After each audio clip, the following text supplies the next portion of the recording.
That was Minecraft's Error 422, capable of scaring any player to death. In this video, I'll tell the story about how I fell into a version of Minecraft that isn't even on record. It's December. It gets cold and dark pretty quickly, but I'm in my warm room when I stumble upon a weird Minecraft page. There's a list of random Minecraft things, but Minecraft version Error 422 sticks out to me more than anything else. Here, let me read this blog post to you. When Minecraft is being updated, there are versions of the game that are in progress or in development. These versions are also known as lost versions, and they are to never be played on by the public. The page wasn't giving me enough, so I googled it out of curiosity, and what came back was remarkable.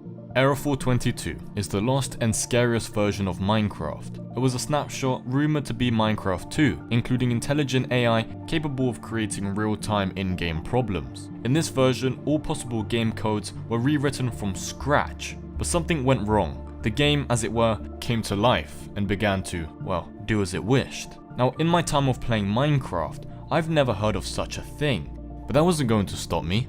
I opened a new tab and googled Minecraft Error 422 download. At first, nothing promising popped up, and in fact it took me a while, but I eventually came across a download link. At this point, I'm so invested I take the leap. Let's download it. As I'm waiting for the file to download, I come across a new piece of information. You see, when searching up Error 422, it also brings up a developer document, which has nothing to do with Minecraft, but which defines Error 422 as an unprocessable entity. In fact, here, have a read for yourself.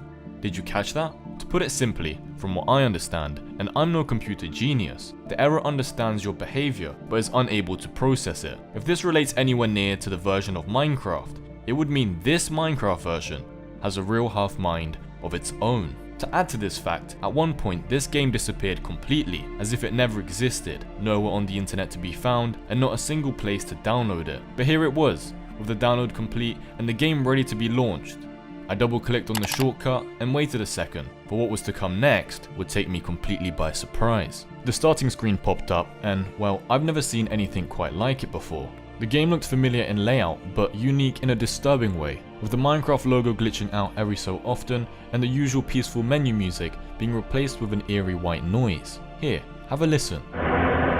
Creepy, right? Well, after some careful investigating, I hit single player and moved towards the create world menu, which greeted me with a bedrock background, with create new world being the only glitching option. For some reason, the choice of changing the game to anything but survival also wasn't possible, almost as if the game had carefully planned out its way to trap me. I decided at this point, whatever this version of Minecraft had in store for me, I was ready, and hit the create world button. The world loaded up and I spawned in a jungle biome, but that wasn't the first thing I noticed. My health and hunger bar were glitching in a similar fashion to how the starting menu was.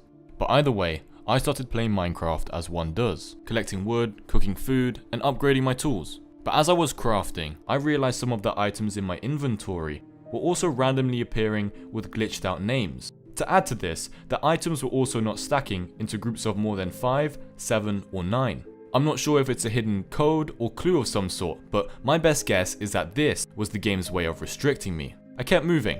Things felt unusually normal, or at least for now. But I would later learn that the game was studying my every move, taking its time in observing my behavior. Now, being lost in this jungle, I decided the best thing to do was to find some high ground, where I could get a proper look at my surroundings. I noticed a tall tree in the distance, sitting on a rather high hill, and made the decision to head over there. I made my way there carefully whilst it got darker, but this all felt wrong, as if I wasn't even supposed to be playing. I got up to the hill and started scaling the tree, but when I got to the top, I was in total shock, because ahead of me was a desert, but the cacti were floating mid-air, as if they were trying to point me in a certain direction. But it was about to get a lot weirder. All of a sudden, I had a speed boost buff, as I sat on top of this high tree surrounded by darkness, almost as if whoever gave it to me wanted me to either miss my step and fall to my death, or to hurry and run towards the floating cacti. I decided to wait for the speed buff to wear out and for the sun to rise again, before making my move over to the desert.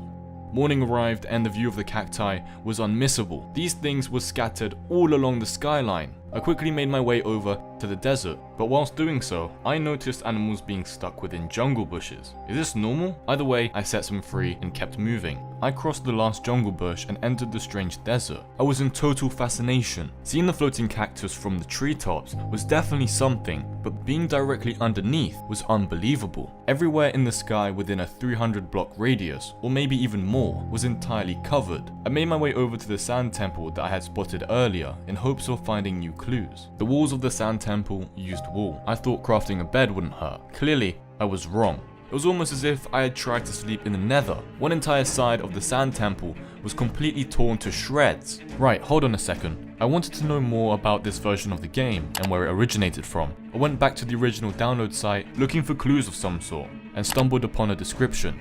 According to the uploader, there was a boy named Eren who was in class when a sudden strange account name messaged him out of nowhere with a link to a Minecraft video. The video was titled Minecraft ERR 422, followed by 4 random 2-digit numbers. In the description, there was a link to download a file that was untranslatable to him. As it turned out later, it was not just a file, but the most terrifying version of Minecraft that he would regret opening.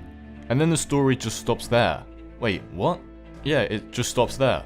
I got back to playing the game and pushed on, knowing the game didn't want me to sleep, so I went exploring instead. However, smaller weirder things continued to happen, such as when I chose to build a small cabin, blocks would be replaced with other objects, or when cooking food in a furnace, I would randomly be hit by absolutely nothing.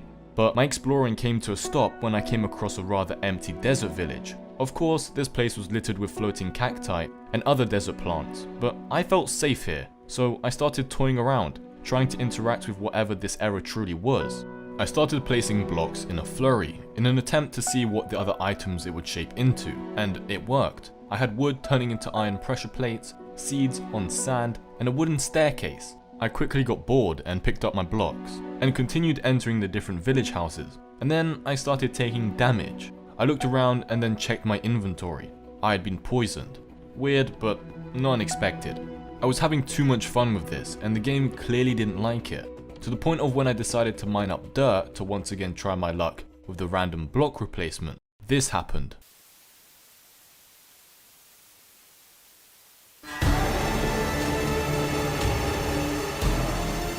I would be lying if I said that I didn't feel startled, because at that moment, I finally understood what Error 422 truly was. The computer definition, the story, it all made sense. This version really had a mind of its own, and there was nothing I could do about it.